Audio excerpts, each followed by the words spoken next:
Good day, and welcome to Poor Man's Prepping, a show designed to show you about how to prep, talk about it, and get ready for when shit hits the fan.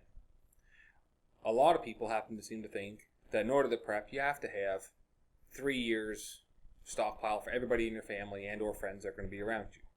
Possibly 2 years. Minimum 1 year. Heck, even 6 months, right? Well, what if I told you they're all correct? And less. Now, in Poor Man's Prepping, the idea is not everyone's going to have all the money they need to go out and buy the sealing containers, the dehydrated foods, the concentrated powders, the guns and weapons, the bunker, the stockpiles of food, everything you want to have in case shit hits the fan for every scenario of the apocalypse. Well, let's face it, most of us aren't going to do that. A lot of us are living paycheck to paycheck, and there's just far too many of us nowadays living less than paycheck to paycheck and just struggling to get by with everyday needs. Yet, prepping should be on our minds. Now, one thing to think about, and I have to ask you guys the question of, do you think a foot valve or a check valve, say for the bottom of a well for a pump, would that count as prepping? Well, I think it is. And that's just one example of how you can think outside the box. Now, the idea of both being prepared or prepping to a lot of people, like I said, is you have everything you need, all the gadgets, all the gear, all the knowledge, all the skills. You have your bob or your bug out bag. You have your bug in bag. You have master plans. You're going to stay in. You're going to take off to the mountains. You're going to go to the woods. You're going to go to an underwater bunker. You have 3 different vehicles in different places. You have storage piles. And you know what? All these things are great. I think some of them are actually pretty cool. Some of the governments think they're pretty bad because you're more prepared than they are. And they have issues with that. All that aside, to me, the key about being a poor man's prepping, or any kind of prepping, is the fact that you're simply more prepared than you were yesterday, last week, or last month, for as much as you can be prepared within your budget, within your time restraints, or within your understanding of what and how things work. Okay? Now, we covered, I mentioned a few things about having, bunkers, or having bug out bags, and having bug in bags, and having master plans. There's a lot of things to look into when you're doing this stuff. Maybe your wife or your husband doesn't have the interest that you do. Doesn't think anything's going to go wrong, thinks it's all going to be fine. Maybe there's more concerns, the fact that you now have 3 kids instead of 2, or no kids and it's just you. All these factors can be taken into account. Your budget. Budgets are a big deal. Let's face it, whether we like them or not, a lot of times the bottom dollar is where it's at.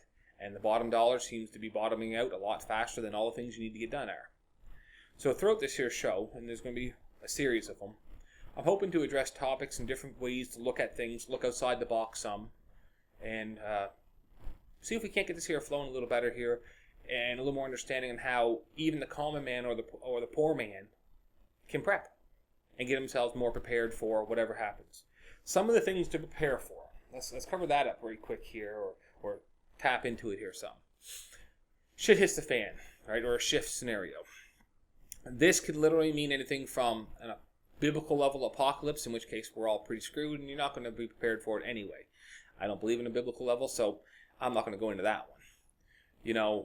It could be anything from nuclear. Well, if nuclear hits too close to you, we're all pretty pooched anyway, and that's just the way it's going to be, unless you have some serious funding to be able to prepare for that. It could be flooding, forest fire, social economic breakdown, civil unrest, civil war. The fact that another country invades, someone throws a big EMP up in the sky. Let's face it, what happens right now, if all of a sudden the banking machine shuts down, the computers are gone, and the internet no longer works. The world as we know it, especially here in North America, or most first world countries, and you know what, it's going to affect right down to a lot of third world countries even in many ways, it's going to come to a grinding halt or change. The good scenario, or the potentially best part of that scenario, is a lot of times those of lower class, poor class, or just plain poor people have already learned to get by with so little because they don't have the funds to get so much, that it isn't going to be quite a large shock to them. So if you happen to be a poor person, like most society is, you have a chance to maybe shine a little bit better here. That and the fact that most likely you have some of the skills, which we're going to talk about here later being a key factor. You'll have some of the skills or the attitude that you can already do this. Where a lot of people who are used to having nothing but 6 figures or 7 figures coming in each year and unlimited whatever you want, won't have. Okay, so quick scenario. We recapped here. We did the idea. We talked a little bit about how it could all come to a shit hits the fan scenario. Throughout the show, you may hear me make comments about, the zombie apocalypse or the zombies are coming or whatever else. No, I do not actually believe the zombies are going to, hit the earth and go, even though I happen to love the show The Walking Dead. The favorite book I've ever read was the zombie, moving on. I just get a brain fart there, guys, sorry. When you hear me talk about the zombie apocalypse, the idea behind it isn't that the actual zombies are flesh-eating, and want your brains going to come out of the ground and rip your children apart and eat your wife or husband and, hunt you down to the end of time. It's more of, if you can be prepared to that level, you're pretty much ready for any scenario that could possibly come at you. But anyway, that's just a little side note here. If you hear me make the reference, I don't actually think that stuff. When preparing on a poor man's budget, you have to think outside the box. You have to think on top of the box, around the box, how you can use the box, in the box, whatever.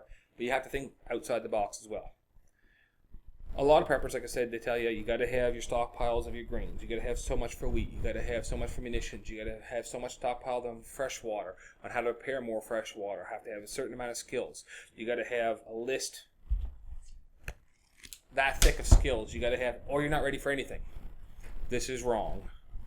Being ready for more than you were last week is prepping. Being ready even more than that than you were last month is prepping. The level of prepping you can do is going to be factored by family support, finances, the area you live in, the level of life you have right now, and the comfort you want to keep in or sacrifice to be able to get ready for. And, like I said, thinking outside the box can make this easier with an understanding that it's going to overwhelm you if you decide to become an extreme prepper on day one. Now, I love watching the show Doomsday Preppers. I've watched every one of them a couple times. I think they're great. I think a lot of them are extreme. I don't necessarily agree with the reasons why we have to prepare on some of them. But in each show, you can find something that will pertain to you and your scenario in most prepping situations or shit hits the fan scenarios. Now, one scenario I didn't really cover, and a lot of prep shows don't cover, and I'm not 100% why they don't cover it, but I'm gonna mention it here, is a shit hits the fan scenario or a shift scenario can be as small as a death in the immediate family, a severe injury that stops you from being able to go to work if you happen to be the main money maker for the family, a fire without the proper insurance coverage, you didn't realize it wasn't covered, a flood comes up and you weren't covered for, acts of God within the insurance claim. These are life-changing events that can put you in suddenly, you or your family, into a shift situation that you weren't ready for. It's not an extreme economic level breakdown. It's not global level. It's not the whole country breaking down. It's just you and yours. Suddenly find yourself taking on the world by yourself. Or it feels that way. And that's still a shift situation. A lot of people won't look at it that way. But if you can prepare even for that small level, then getting ready for the bigger ones becomes a whole lot easier. You can't run the mile if you haven't taken your first step kind of deal. So, in getting yourself ready for a shit hits the fan scenario, YouTube is a wonderful, wonderful place. Obviously, if you're seeing this here, you're looking at YouTube. You can type in prepping, you can type in shit hits the fan, you can type apocalypse survival, you can type in all kinds of things, and eventually you'll find the links to it, stuff like that. I'm going to make references in later shows and stuff like that to different ones I happen to like myself. Because they touch on certain points that I happen to like or enjoy, or I found it particularly informative as well. And you can go to your local library and how-to books. Wonderful scenarios. No, you don't have to learn how to become a carpenter, but if you at least know how to use saws and tools and different things, you get a step above some, 3/4 of the people in the population. So, to jump right into the meat and potatoes here, I'm not going to go into specific details, at least not in the first show anyway, on you got to have a certain dietary supplements, you got to have certain dietary needs for each person in the family, how long everything's going to last. These are things that will come with time in prepping. I've said about prepping simply being more prepared and learning. One of the key things that you can do to prepare, and I'm going to emphasize a little bit on this here show first, get you started into the way I'm thinking, in the way may become beneficial to you, especially on a low budget, etc., is to learn how to do things for yourself. No, it doesn't mean take all these expensive courses, go to university, go to college, and get degrees in becoming a mechanic or a doctor or a paramedic, stuff like that. And you know what? If you have degrees on all that stuff and you have the time for that, that's wonderful. I mean, you are going to be invaluable in a shit hits the fan scenario in many, many ways. But any skill at all can be useful to you or to others in your group, in your family, or that you decide to team up with or not. Later on, we can get into discussions about teaming up, large groups, small groups, bugging out, bugging in, all that stuff, right? That'll come up in time. And if you try to take it all on, like I said, in your first hour of reading up onto it because it suddenly dawns on you that, hey, this could happen right away, you're going to get overwhelmed and not know where to start. So that's where this is going to be a basic thing. With the learning of skills, it doesn't mean you have to become a master at it, like I said, become a master carpenter or mechanic. Having some knowledge or some experience, having done some things on your own, makes you more prepared. Example being, if you've never changed a tire on a car or a truck, you have no idea how to use the jack to jack it up or where to put it, you have no idea how to haul the tire off, etc. Having never done it, you're not really prepared for a whole lot when it comes to changing a tire. Now, it's only changing a tire. That's right. If you have to get away from something, we'll say a forest fire or a flood, and not having tires to ride on in said vehicle could make it kind of difficult. Especially if you have your whole vehicle loaded up with the wife, the kids, or the husband and the other children and friends and neighbors or food and supplies or whatever, it gets a little heavy to carry. So, learning how to change a tire if you've never done it, that's prepping.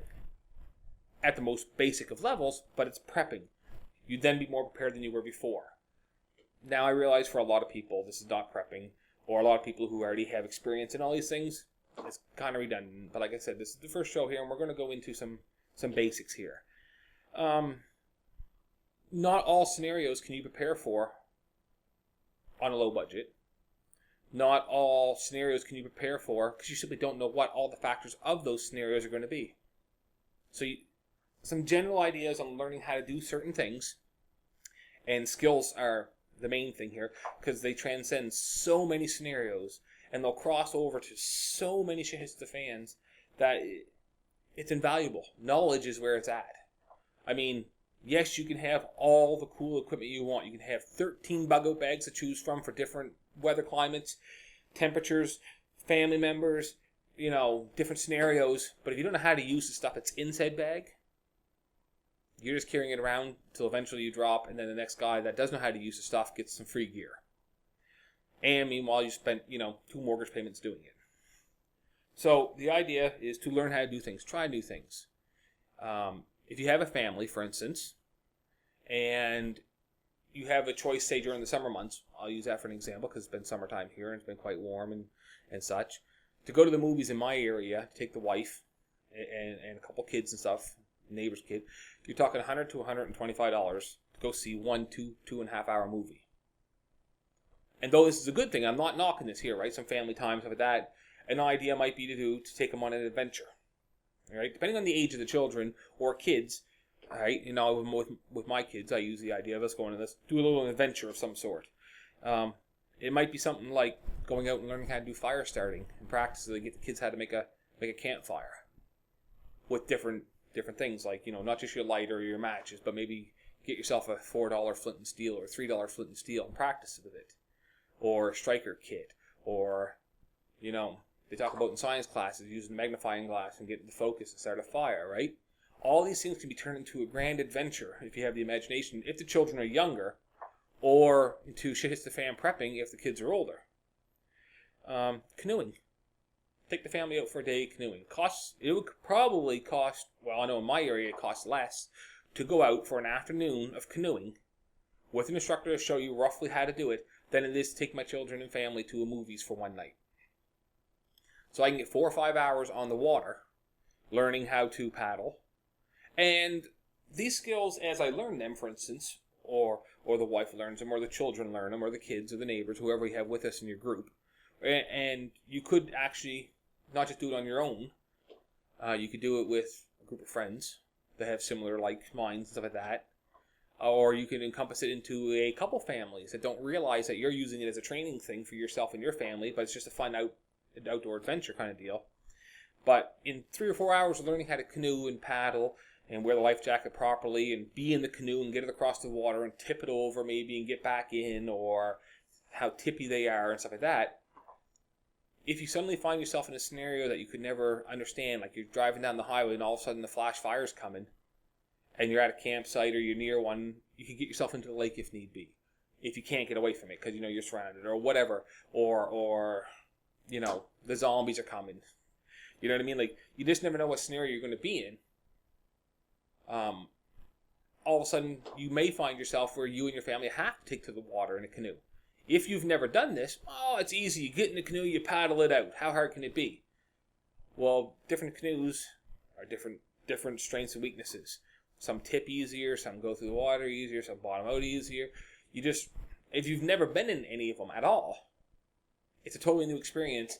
And as a rule, in my understanding of life and stuff like that, trying to learn how to do something for the very first time when everything's going to shit around you usually isn't the best way to learn how to do things. It adds a level of complication that just doesn't need to be there.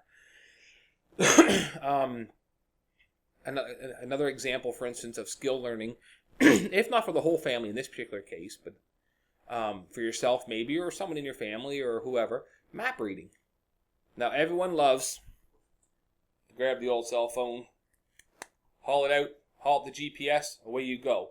Hop in the car, hit a couple buttons, away you go. Got the map hauled up, get everything to go. 1 EMP, it's gone. Power surging, it's gone. Electrical storms, it could be gone. Your battery goes dead because we haven't had power in 2 weeks because something happened in 3 weeks. It's gone. Then what? You can't call the map up on a digital device. You're pretty pooched. If you grab a map for the very first time, it ain't that hard to read. North is north. But you've never actually tried to figure out where north is, looking at a map and looking at the ground around you, it can get kind of confusing. Have 4 or 5 people asking you, where are we going? What's going on? Where are we going? That adds to the confusion level. Cars beeping and honking, that adds to the confusion level.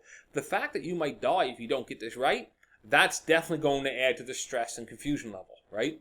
So you can learn how to do map reading and basic map reading on the internet. You can go to the local library and get books on it.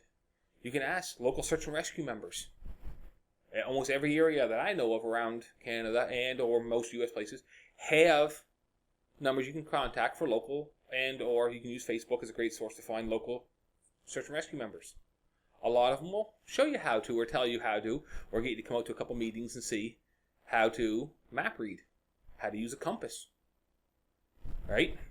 Learning how to pack a bag. Not just, I got a bug-out bag, I got all the cool equipment, I got it all crammed in there. Learning how to pack it. I had a friend of mine here just a week ago literally tell me he just learned that if you put all the heavy stuff at the bottom in your pack, like he figured, you load in the bottom, that way, not top stuff of that. Well, if you do that, you're going to hurt real soon, and it's not the proper way to pack. In tight, up high, right? Weight distribution over your back and stuff like that all makes these big factors. This is a 30-some-odd-year-old man who just learned this. Never had to use it before. But all of a sudden, he found himself in a situation where we had to pack up and get out with loved ones and stuff like that. He'd have been in a hurting situation. Now, suddenly find yourself in these scenarios, and you're on the go, and you're tired, and you're stressed, and the whole world's coming down around you, and you're trying to keep it together for yourself, for your loved ones, for the children, for whoever, right? And I'm talking from a family man point of view, but it could be just you and a spouse, or you and a partner, or it could be simply you and the elderly, because you chose to help out parents or uncles or those of an older generation that are more infirm. It could be you helping strangers, or it could be you by yourself, a lone wolf scenario. But all of a sudden, you have to take to the streets and use muscles you haven't used in a long time in a scenario you haven't been into, and everything's going to shit around you. You really don't want to add extra problems to it, like carrying the pack the wrong way, getting chafes and sores, or getting hit wrong and bruising and stuff like that, right? So that's a little scenario you can learn. A lot of that can be learned online with videos and stuff like that, and we'll delve into that a little bit later on for certain skills. You can watch the fundamentals, if nothing else, on shooting, for instance, on how to use guns. Now, before we get into guns are good, guns are bad, citizens should have them, only cops or military should have them, the government should be in control of them. Yes, I think they're great. No, I think they're horrible. understand that in a scenario where you can't go to the supermarket and pick up chicken and beef and, tacos for the night and a bottle of wine and everything else on your own, or a bottle of water even, or hell, you can't even go there and get a Band-Aid or an inhaler for your kids or yourself. Knowing how to do these skills, though you don't like to do them, may come in really handy. First aid. You can get books on them. You can get them online. You can get them at the local library. If you don't even get a full course on it, flip through it. Refresh yourself onto it. Oh, yeah, I took first aid back in, 87 or whatever. That's great. Flip through it. Every little scenario that you read through, and this is like I said, this is the poor man's way of prepping for things. Piece of rope, that long, not very expensive. That long, still not very expensive. If you can't get it for free, which most likely anybody can, take your shoelaces out if you have to. Learn how to tie knots. Right? These are just a few basic skills I'm just throwing out there as an idea to get you started on where you can look and get the frame of mind that by knowing how to do even one more thing than you did a couple days ago, even at the most basic of levels, you've done some prepping. No, you are not an extreme prepper. No, you're not going to be ready for every scenario that ever hits ever. But you could be ready for one part of one more scenario that you weren't ready for before. And that, my friend, is prepping. Now, in some places, prepping is frowned upon or thought about only those crazy radical guys or girls. The extremists will prep. Our society will last forever. Every society that has ever failed or collapsed thought it would last forever. Every place they ever built a house thought, I don't have to worry about anything here. It's a good sturdy home. Until the earthquake came. Or until the thunderstorm came and the lightning bolt hit. Fried the system. Till a fire happened. Till flooding happened. Till extreme winter happened and the roof collapsed due to snow. Due to an injury in the family. Everything is perfect until it goes to shit. And that's not the time you want to get ready for it. Now, the idea of prepping means large amounts of gear, large amounts of equipment, large amounts of supplies, hidden remote areas, bunkers, bug-out bags, getaway vehicles, is the end goal of prepping. You're ready for just about friggin' anything. You can turn around and take off and be on your own forever in a scenario where complete society will break down. Not everyone's going to get to that level right away. But if you can get it so that you and your family live the first 6 days, as opposed to being done in the first 6 days, you're ahead of many, many people. 6 weeks, you've beaten out a shit ton of society. 6 months, you're pretty much in the scenario now that you have enough to get through. 6 years, what was society? Because you now have a new system of living, right? Money is a big factor, and a lot of people are going to say you can't prep without money. Hogwash. Okay? That's utter nonsense. You can prep without large amounts of money if you're willing to learn how to do it. Okay? In our next show, I'm going to talk about food. One basic level of it to kind of get your frame of mind thinking along the lines of how to do this here. And like I said, those who are extreme preppers, this is all common sense to them, or too early in the game, you're just starting out, taking your baby steps as opposed to the fast run they want to get.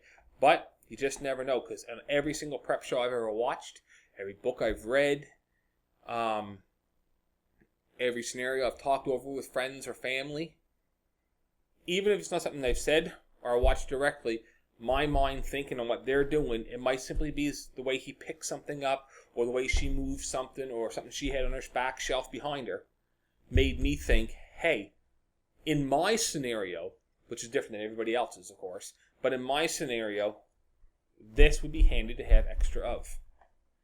Now, at the beginning of this here, I mentioned a foot valve, or a check valve for a well.